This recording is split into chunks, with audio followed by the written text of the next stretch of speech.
Hey everybody, it's Jason with Parallel Reality coming back with you today with an article from the Federalist dated January 24th. And it says, Dictatorship won't kill America, the rot of partisan abuse will. And we'll skip over this wonderful picture of a propagandist. It says, and both sides aren't equally at fault. And it says the other day, Rachel Maddow, one of the most unhinged conspiracy theorists in major media, I would probably say the most unhinged conspiracy theorist in major media, says described Donald Trump's alleged pitch to Republicans. And this is what Rachel Maddow was saying that Donald Trump was saying. If you pick me, that'll be the end of politics, and you won't have to deal with politics anymore. You won't have to deal with contested elections. You won't have to deal with contests or divisions when it comes to power. You'll have a strongman leader, and I'll do just what I want. I'll just do what I want. And won't that be a lot simpler? That's what he's offering. That strongman model is what the Republican base is enthused about. Never mind the fact that Rachel Maddow is stupid. She also just doesn't know what she's talking about. I mean, well, I guess that would be stupid. So it's just funny because this also happens to be what Maddow is enthused about. It's what the officials taking leading presidential candidates off ballots are enthused about. So is Joe Biden, who gives every speeches demonizing opposition voters and banning one party rule. Everyone wants his own dictator.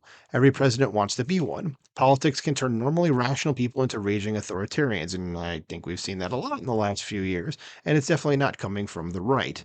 So the thing about wannabe dictators, though, is that they have no real way of pulling it off. Don't get me wrong, the consequences of an imperial presidency are bad enough, but there will be no military coups in America. There will be no Hitler. No political riot is going to overthrow democracy. It's all paranoia. The reality is much more mundane. It's what we have now, a slow motion, tedious corrosion of basic standards. And both sides aren't equally at fault. The things progressives detest most about our system, a deliberative Senate, federalism, counter-majoritarian institutions, various inconvenient liberties protected by the Bill of Rights for starters, compel Trump to deal with politics. Here, for instance, is something I think most Democrats probably know but would never say. If a President Trump blatantly exceeded his constitutional authority, it is highly likely that conservative justices would stop him. Yet every time the court renders a decision undercutting the political agenda of the GOP, which is often, the media acts like it's some big surprise. It's not. Says, and Trump, for all his bluster last term, didn't ignore the courts. Yeah, there's another president that kind of, you know, does that and is doing it right now. Is now, if Biden blatantly exceeded his executive authority, as he already often does, what are the chances that a liberal majority court would bless his actions? When we have no limiting principles, it all comes down to justifying the morality of the underlying issue. Considering the modern left's collective superiority complex, that is never a difficult task. We don't really need to theorize about how this works either. Many left wing politicians and intellectuals, self-styled defenders of democracy, not only implore Biden to ignore courts, they press him and declare national emergencies, empowering the president to run virtually the entire economy through a massive administrative state. If Trump threatened to take similar power, the media would be convulsing with horror. Yeah, I mean it's one of those things like it's what is it what's that saying here? Uh, I don't remember what it is. I'm thinking of some of the words. I'm just not getting it all. God, it's early in the morning. I'm just still tired.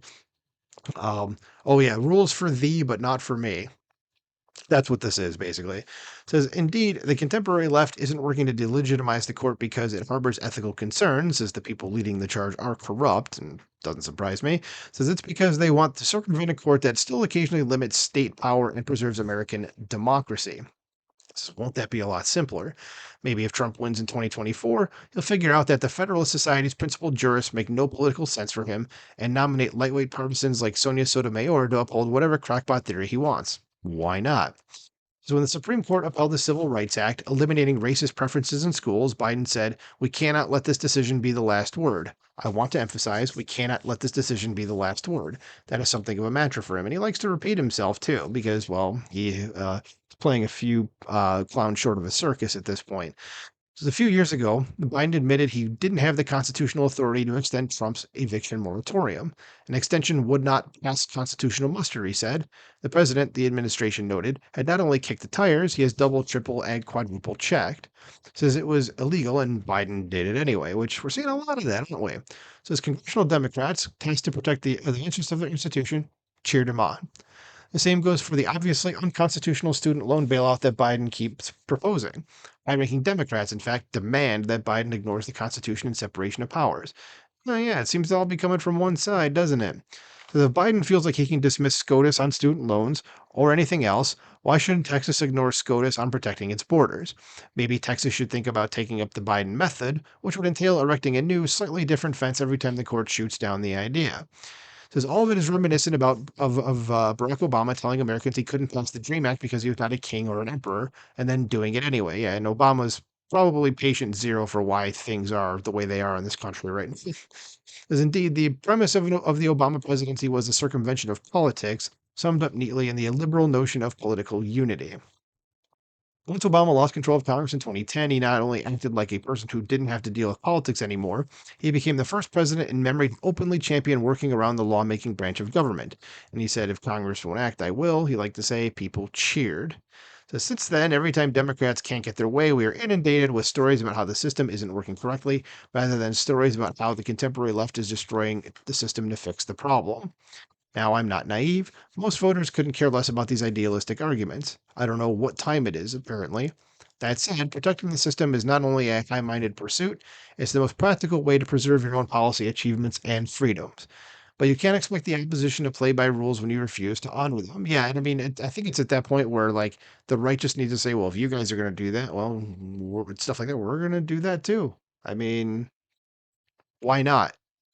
Says you can't lecture everyone about accepting elections when you won't, and you can't keep acting like you're saving democracy when you're murdering it. I mean, you can. Seems like there are like the more norm busting degradation of the system you promise, the more popular you become these days. But that does not bode well for the future. Yep, that is correct. So yeah, I mean, it's essentially, and he's not even pointing out all the examples of the things Biden and Obama were told you can't do that, and they went and did it anyway. And then they're trying to sit here and say, "Oh no, Trump is saying something that, our side has already done for like a decade. Oh no." Yeah, shut up, friggin' hypocrites. Anyway, let me know what you think about this in the comments below. Like, share, subscribe, and I'll talk to you soon.